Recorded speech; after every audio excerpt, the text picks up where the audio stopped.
जोश कैसा है? कैसा है जोश?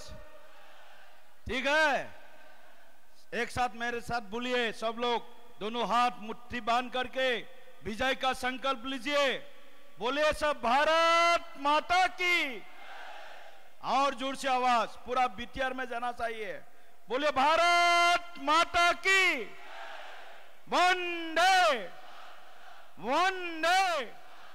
नरेंद्र मोदी जी जिंदाबाद, नरेंद्र मोदी जी जिंदाबाद, जेपी नड्डा जी जिंदाबाद, अमित शाह जी जिंदाबाद, आमार सकलोरे मरমৰ मुख्यमंत्री डॉक्टर हिमंत बिश्व शर्मा डांगरिया जिंदाबाद, डॉक्टर हिमंत बिश्व शर्मा डांगरिया जिंदाबाद, उदालगुरिर सकलो कार्यकर्ता जिंदाबाद। मंचत उपविष्ट भारतवर्षर राजनैतिक क्षेत्रखনৰ एटी अत्यंत आपन चिनाकी और राजनैतिक चाणक्य हिसाबे जार नाम आमी शुनो, जाक आमी सदाय कर्मेरे देखो, এনেকুৱা অসমৰ সৰ্বকালৰ জনপ্ৰিয় কৰ্মদক্ষ ভৱিষ্যদৰ্শী মুখ্যমন্ত্ৰী বিটিআৰ সুহুৰিত শ্ৰদ্ধেয় ডক্টৰ হিমন্ত বিশ্ব শৰ্মা ডাঙৰীয়া, আমি আপোনাক আজিৰ এই মিছন বিটিআৰৰ ওদালগুৰি জিলাৰ এই কাৰ্যকৰ্তা সন্মিলনলৈ আন্তৰিকতাৰে উষ্ম আদৰণি জনাইছো। এটা জোৰদাৰ হাত চাপৰিৰে 1 মিনিট সময় কেৱল হাত চাপৰি, সকলো কাৰ্যকৰ্তা যোনে হাত চাপৰি বজোৱা নাই এনেকুৱা হাত দেখাব লাগে, নমস্কাৰ স্থিতি যাতে দেখা পায় সকলে। এনেকুৱা মাথাৰ ওপৰত হাত দি 1 মিনিট সময় হাত চাপৰি বজালে প্ৰেছাৰ কমিব, সুগাৰ কমিব, আকু প্ৰেছাৰ হ'ব, মানুহৰ মনত আনন্দৰ সঞ্চাৰ হ'ব, তেজৰ সঞ্চালন হ'ব। সেইকাৰণে হাত চাপৰি বজালে সুধিব পাৰে কিয় হাত চাপৰি বজাইছে, কলে হল আমি নিজে নিজৰ বাবে হাত চাপৰি বজাইছো আৰু মুখ্যমন্ত্ৰী ডাঙৰীয়াক আমাৰ এই অনুষ্ঠানলৈ উষ্ম আদৰণি জনাইছো। জোৰদাৰ হাত চাপৰি। জয় বৰাই বাথৌ কি, জয় বৰাই বাথৌ কি, জয় বৰাই বাথৌ কি। নমস্কাৰ, খুলুমবাই, জোহাৰ। আমাৰ মাজত উপস্থিত থকা আমাৰ শ্ৰদ্ধাৰ অভিভাৱক মন্ত্ৰী, অসমৰ যুৱ প্ৰজন্মৰ এগৰাকী শক্তিশালী জনপ্ৰতিনিধি শ্ৰীযুত পীযুষ হাজৰিকা ডাঙৰীয়া, আমাৰ মাজত উপস্থিত থকা আমাৰ সন্মানীয় বিধায়কসকল, সন্মানীয় ইএমসকল, সন্মানীয় এমচিএলএসকল আৰু আমাৰ বিশেষভাৱে ভাৰতীয় জনতা পাৰ্টিৰ সংগঠনৰ অভিভাৱক স্বৰূপ, আমাৰ মাৰ্গদৰ্শক স্বৰূপ শ্ৰদ্ধেয় শ্ৰীযুত ৰবীন্দ্ৰ ৰাজু ডাঙৰীয়া, মঞ্চত উপবিষ্ট আমাৰ ওদালগুৰি জিলাৰ সন্মানীয় সভাপতি সুনীল কুমাৰ বসুমতাৰী ডাঙৰীয়া, মঞ্চত উপবিষ্ট ওদালগুৰি জিলাৰ 10টা এমচিএলএ পৰিষদীয় সমষ্টিৰ সন্মানীয় তত্ত্বাৱধায়কসকল, আমাৰ জিলা সমিতিৰ লগতে ৰাজ্যিক সমিতিৰ সন্মানীয় বিষয়ববীয়াসকল, আজি এই সভাত সন্মিলনত উপস্থিত হোৱা 10টা সমষ্টিৰ পৰা বুথৰ পৰা আৰম্ভ কৰি জিলা সমিতিলৈকে আমাৰ আত্মীয় কাৰ্যকৰ্তা বন্ধু ভগিনীসকল, জয় জয়তে মই আপোনালোক আটাইলৈ আন্তৰিকতাৰে দলীয় সম্ভাষণ জ্ঞাপন কৰিছো। আৰু আজি আমি নিশ্চিত হৈছো যে ওদালগুৰি জিলাত আমাৰ যি লক্ষ্য সুৰক্ষিত বিটিআৰ, শান্তিপূৰ্ণ বিটিআৰ আৰু বিকশিত বিটিআৰ গঢ়াৰ বাবে 35 লাখ বিটিআৰ বাসীক সেৱা কৰাৰ আমাৰ যি লক্ষ্য, সেই লক্ষ্য নিশ্চিতভাৱে 2025 চনৰ অহা ছেপ্টেম্বৰ মাহত অনুষ্ঠিত হ'ব লগা বিটিআৰ নিৰ্বাচনত আপোনালোকে ইয়াক এই সংকল্পক সিদ্ধিলৈ ৰূপান্তৰ কৰিবলৈ সক্ষম হ'ব। কাৰ্যকৰ্তা হৈছে ভাৰতীয় জনতা পাৰ্টিৰ আটাইতকৈ গুৰুত্বপূৰ্ণ অংগ। আমি মাননীয় মুখ্যমন্ত্ৰী ডাঙৰীয়াও কয় যে কাৰ্যকৰ্তা, কাৰ্যক্ৰম, কাৰ্যালয়, কোষ, এই 4টা যি বিন্দু, এই বিন্দুৰ ভিতৰত কাৰ্যকৰ্তা অবিহনে কোনো সংগঠনৰ শ্ৰীবৃদ্ধি নহয়। কাৰ্যকৰ্তা অবিহনে আমি ৰাইজৰ সেৱা কৰিব নোৱাৰোঁ আৰু কাৰ্যকৰ্তাৰ সংকল্প অবিহনে আমি কোনো নিৰ্বাচনতো জিকিব নোৱাৰোঁ। আজি মই দেখিছোঁ প্ৰত্যেকগৰাকী কাৰ্যকৰ্তা ৬,০০০তকৈ অধিক কাৰ্যকৰ্তা আজিৰ এই সভাত উপস্থিত আছে আৰু সকলোৰে মনত, সকলোৰে মগজুত, সকলোৰে হৃদয়ত এটাই সংকল্প, এটাই আশা, বিটিআৰ নিৰ্বাচনত ভাৰতীয় জনতা পাৰ্টীয়ে বিটিআৰবাসীৰ সেৱা কৰাৰ কাৰণে প্ৰতিটো আমি পৰিষদীয় সমষ্টিত জয়লাভ কৰাৰ কাৰণে সংগঠনক আমি শক্তিশালী কৰি গঢ়ি তুলিম। এই সংকল্প মই আপোনালোকৰ মাজত দেখিবলৈ পাইছোঁ। আৰু ওদালগুৰি জিলা আমি সকলোৱে জানো বিভিন্ন জাতি জনগোষ্ঠী ভাষা ভাষী ধৰ্মাৱলম্বী লোকৰে পৰিপূৰ্ণ এক অঞ্চল। এই বিটিআৰত শান্তি, এই বিটিআৰত সমন্বয়, এই বিটিআৰত সমৃদ্ধি, এই বিটিআৰৰ সুৰক্ষা ভাৰতীয় জনতা পাৰ্টীৰ সন্মানীয় যি আমাৰ কাৰ্যকৰ্তাসকল আছে সেই কাৰ্যকৰ্তাসকলৰ জৰিয়তে মাননীয় প্ৰধানমন্ত্ৰী শ্ৰদ্ধেয় নৰেন্দ্ৰ মোদী ডাঙৰীয়া, মাননীয় গৃহমন্ত্ৰী অমিত শ্বাহ ডাঙৰীয়া, মাননীয় ৰাষ্ট্ৰীয় সভাপতি নাড্ডা ডাঙৰীয়া, মাননীয় মুখ্যমন্ত্ৰী ডক্টৰ হিমন্ত বিশ্ব শৰ্মা ডাঙৰীয়া আৰু আমাৰ দলৰ তামাম নেতৃত্বৰ এক উমৈহতীয়া যি প্ৰয়াস, এক সামূহিক যি সংকল্প, এই সংকল্প আমি হাতত লৈছোঁ যে এখন সুৰক্ষিত আৰু সমৃদ্ধিশালী আৰু বিকাশমুখী বিটিআৰ আমি গঢ়ি তুলিমেই। ইতিমধ্যে আমাৰ যোৱা ৪.৫ বছৰত বিটিআৰত NDA চৰকাৰ অহাৰ পিছত ইয়াত শান্তি প্ৰতিষ্ঠা কৰিবলৈ আমি সক্ষম হৈছোঁ। এই অঞ্চলত বিগত সময়ত আমি সততে দেখিবলৈ পোৱা হত্যা, হিংসা, অস্থিৰ পৰিস্থিতি, ধন দাবীৰ পৰা আৰম্ভ কৰি গোষ্ঠী সংঘৰ্ষলৈকে সকলো দিশত আমি আজি এক আশ্বস্ত হ'ব পাৰিছোঁ যে নৰেন্দ্ৰ মোদী ডাঙৰীয়া, অমিত শ্বাহ ডাঙৰীয়া আৰু মুখ্যমন্ত্ৰী ডক্টৰ হিমন্ত বিশ্ব শৰ্মা ডাঙৰীয়াৰ বলিষ্ঠ নেতৃত্বত, ভৱিষ্যদৰ্শী নেতৃত্বত বিটিআৰত আজি আৰু সেই পৰিৱেশ নাই।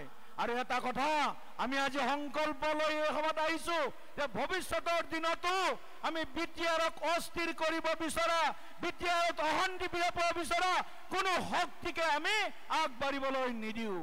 বৰঞ্চ এই শান্তি আৰু সমন্বয়, এই ভাতৃত্ববোধক আৰু অধিক শক্তিশালী কৰাৰ কাৰণে সকলো জাতি জনগোষ্ঠীৰ মাজত সমন্বয়, সকলো জাতি জনগোষ্ঠীৰ মাজত সমবিকাশ, সমমৰ্যাদা আৰু সম অধিকাৰৰ কাৰণে আগন্তুক দিনত আমি কাম কৰিম। শ্ৰদ্ধাৰ কাৰ্যকৰ্তাসকল, মাননীয় মুখ্যমন্ত্ৰী ডাঙৰীয়াই আপোনালোকৰ সন্মুখত বক্তব্য ৰাখিব। মই তেখেতৰ পৰা বেছি সময় ল'ব বিচৰা নাই। মোৰ এটা অনুৰোধ থাকিব, মেৰা বুথ সবচে মজবুত।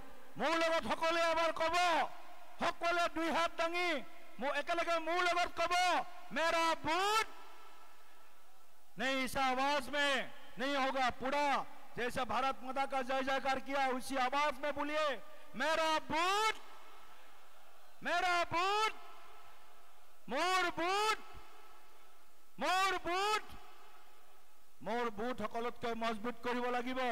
আজি মাত্ৰ 5 জন কাৰ্যকৰ্তা আহিছে এটা বুথৰ পৰা, হাহাকাৰ লাগিছে, ফোনৰ ওপৰত ফোন, কিয় 5 জন মাতিছে, কিয় 21 জনীয়া কমিটিখন মাতা নাই আমাক, বুথত আমিও কাম কৰি আছো।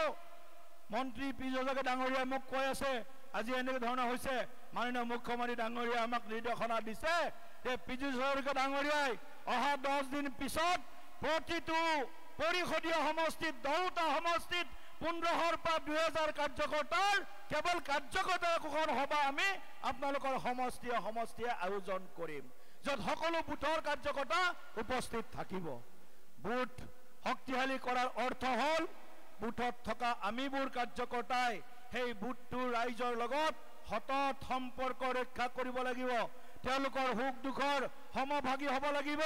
মাননীয় প্ৰধানমন্ত্ৰী নৰেন্দ্ৰ মোদী ডাঙৰীয়াই, মাননীয় মুখ্যমন্ত্ৰী ডক্টৰ হিমন্ত বিশ্ব শৰ্মা ডাঙৰীয়াই বিটিআৰৰ বিকাশৰ কাৰণে সংকল্প লৈ যোৱা 4.5 বছৰত বিশেষভাৱে তেখেতে আজি অগ্ৰণী বা সন্মুখৰ পৰা তেখেতে নেতৃত্ব লৈছে। তেখেতে বিটিআৰক যিমান মৰম কৰিছে, ইয়াৰ আগত কোনো মুখ্যমন্ত্ৰীয়ে বিটিআৰৰ প্ৰতি সংবেদনশীল হয় বিটিআৰৰ ৰাস্তা ঘাটৰ পৰা বিটিআৰৰ সামগ্ৰিক বিকাশৰ কাৰণে কোনো অসমৰ মুখ্যমন্ত্ৰীয়ে ইমান কাম কৰা নাছিল। কাৰ্যকৰ্তা বন্ধুসকল, গতিকে আমি সৌভাগ্যৱান এনেকুৱা এগৰাকী মুখ্যমন্ত্ৰী পাইছো যিয়ে বিটিআৰৰ সকলোৱে চিন্তা কৰিছে। কেৱল বিটিআৰ নহয়, অসমৰ আটাইতকৈ সৰুতকৈ সৰু জনগোষ্ঠীটোৰ উত্তৰণৰ হকে কোনোবা মুখ্যমন্ত্ৰীয়ে যদি চিন্তা কৰিছে, কাম কৰিছে, পৰিকল্পনা প্ৰস্তুত কৰিছে, সেই মুখ্যমন্ত্ৰীজন হৈছে ডক্টৰ হিমন্ত বিশ্ব শৰ্মা ডাঙৰীয়া। যুৱক যুৱতী, আই মাতৃ, জ্যেষ্ঠ নাগৰিক, কৃষক, কোনোবা হয়তো আমাৰ দিব্যাংগজন আছে, দিব্যাংগজনৰ প্ৰতিও যদি সমমৰ্মিতা সহমৰ্মিতা কোনোবাই প্ৰকাশ কৰি আছে, কোনোবাই কাম কৰিছে, সেইজন মুখ্যমন্ত্ৰী হৈছে ডক্টৰ হিমন্ত বিশ্ব শৰ্মা ডাঙৰীয়া। কেন্দ্ৰ চৰকাৰ, ৰাজ্য চৰকাৰ, বিটিআৰ চৰকাৰ আমাৰ। গতিকে তিনিওখন চৰকাৰৰ জনকল্যাণমুখী কাৰ্যসূচীসমূহ আমাৰ কাৰ্যকৰ্তাসকলে অনাগত দিনত ৰাইজৰ মাজলৈ অধিক শক্তিশালীভাৱে আগবঢ়াই লৈ যাব লাগিব। আপোনালোকে আঁচনি পাব, মাননীয় মুখ্যমন্ত্ৰীয়ে বক্তব্যত ক'ব, মই সেই কথাখিনি নকওঁ, কিন্তু কেৱল আঁচনিৰ লাভ পোৱা, আঁচনিৰ লাভ নোপোৱা এই চৰ্চা নহয়। বিটিআৰত স্থায়ী শান্তি, বিটিআৰত সমন্বয়, বিটিআৰৰ যি বিকাশ, সেই বিকাশটোকে আমি প্ৰাধান্য দিছোঁ। ইয়াত আমাক সকলোকে লাগিব, সকলো জাতি জনগোষ্ঠীক আমাৰ সহোদৰ, সকলোৱে মিলি আমি বিটিআৰক আমি আগবঢ়াই লৈ যাম। সেইকাৰণে আমাৰ মাজত কোনো ধৰণৰ বেলেগ একো জাত পাত এই কোনো পৰিচয় নাই। আমাৰ পৰিচয় এটাই, আমি ভাৰতীয়, আমি বিটিআৰবাসী, সেইটোৱে আমাৰ প্ৰথম আৰু প্ৰধান পৰিচয়।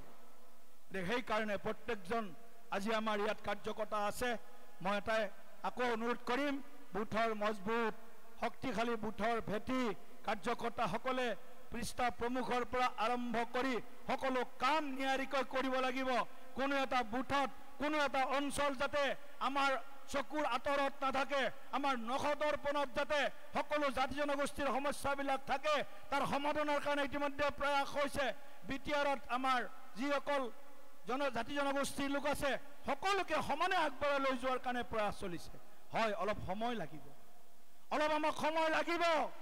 সেই সময়খিনি আমাৰ কাৰ্যকৰ্তাসকলে প্ৰথমে আমাক দিব লাগিব।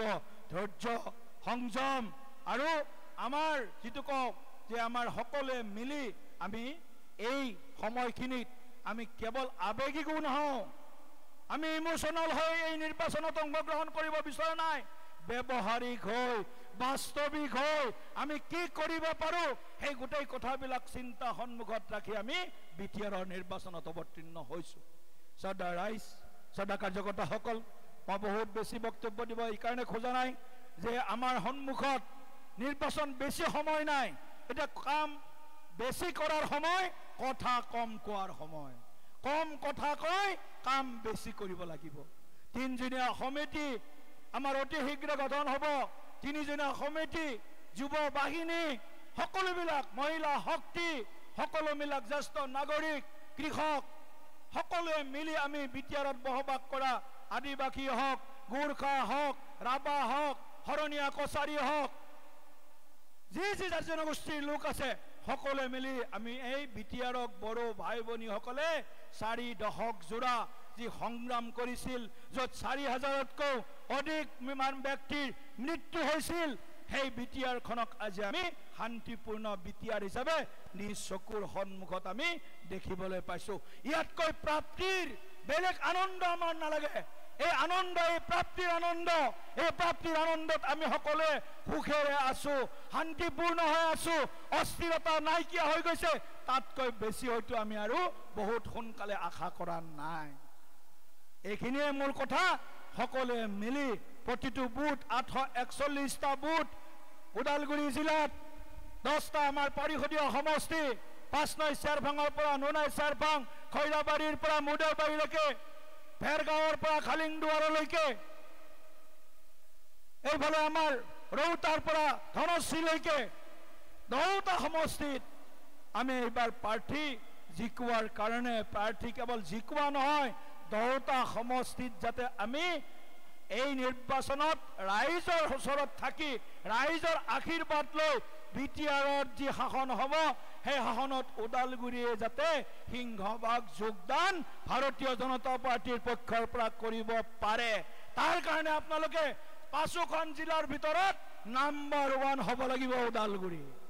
নাম্বাৰ 1 ওদালগুৰি এতিয়াও নাম্বাৰ 1 আছে 25 নিৰ্বাচনতো ছেপ্টেম্বৰ নিৰ্বাচনতো ওদালগুৰি নাম্বাৰ 1 হ'ব লাগিব আৰু আমাৰ মাজত সকলো আছো মুখ্যমন্ত্ৰী ডাঙৰীয়াৰ প্ৰত্যক্ষ আশীৰ্বাদ আছে মাননীয় পীযুষ হাজৰিকা ডাঙৰীয়া অভিভাৱক মন্ত্ৰী হিচাপে পাইছো এই বিটিআৰ নিৰ্বাচনৰো তেখেত আমাৰ দায়িত্বপ্ৰাপ্ত মন্ত্ৰী আমাৰ সাধাৰণ সম্পাদক প্ৰাক্তন সাংসদ প্ৰাক্তন মন্ত্ৰী প্ৰাক্তন বিধায়ক পল্লৱ লোচন দাস আজি আমাৰ সাধাৰণ সম্পাদক তেখেতো আজি ওদালগুৰি জিলাৰ সহ তত্ত্বাৱধায়ক সংগঠনৰ ফালৰ পৰা তত্ত্বাৱধায়কৰ দায়িত্ব লৈছে আমাৰ এমএলএ সকল আহিছে কাম কৰি আছে এই দুমাহ দিন ৰাত একাকাৰ কৰিব লাগিব বিৰাম বিশ্ৰামহীনভাৱে দলৰ আত্মীয় কাৰ্যকৰ্তা সকলৰ মাজত কোনো খেলিমেলি নোহোৱাকৈ কোনে টিকট পাব সেইটো বহুত ডাঙৰ চিন্তা নহয় যোনে টিকট পাব তাকেই জিকোৱাৰ চিন্তাটো প্ৰত্যেকজন কাৰ্যকৰ্তাৰ মন মগজুত আজি ঠিক হৈ যাব লাগিব সেইকাৰণে আমি সদায় কওঁ প্ৰত্যাশী অনেক হ'ব পাৰে এসপায়াৰেন্ট ক্যান্ডিডেট বহুত হ'ব পাৰে কিন্তু প্ৰত্যাশা আমাৰ এক কি প্ৰত্যাশা বিজেপি জিকিব লাগে এটাই প্ৰত্যাশা বিজেপি জিকিব লাগে বিজেপিক জিকোৱাৰ কাৰণে সকলোৱে একলগ হৈ হাতে হাত ধৰি কান্ধত কান্ধ মিলাই কাম কৰক প্ৰধানমন্ত্ৰী ডাঙৰীয়া আশীৰ্বাদ আছে গৃহমন্ত্ৰী ডাঙৰীয়া আশীৰ্বাদ আছে বিটিআৰ শান্তি চুক্তিক আখৰে আখৰে পালন কৰাৰ কাৰণে আমি দ্ৰুত গতিৰে আগবাঢ়িছো গতিকে সকলো ক্ষেত্ৰত বিটিআৰক এখন অগ্ৰণী বিকশিত সুৰক্ষিত শান্তিপূৰ্ণ অঞ্চল হিচাপে গঢ়ি তোলাৰ আমাৰ যে সংকল্প ইয়াত লিখিছে শান্তিপূৰ্ণ সুৰক্ষিত আৰু বিকশিত বিটিআৰ আৰু এইটোক আমি বড়ো ভাষাতে এই কথাটো আমি স্লোগান দিছো মই আপোনালোকে বিটিআৰ বুলি ক'ব মই বড়ো ভাষাত কম আপোনালোকে কেৱল ক'ব বিটিআৰ মই কোৱা হোৱাৰ লগে লগে মই বিটিআৰটো নকওঁ আপোনালোকে বিটিআৰ ক'ব গৌজন ৰেখাৰ্থী আৰু যোগা নাই গৌজন ৰেখাৰ্থী আৰু যোগা নাই গৌজন জগাৰ্থী আৰু যোগা নাই শান্তিপূৰ্ণ সুৰক্ষিত আৰু বিকশিত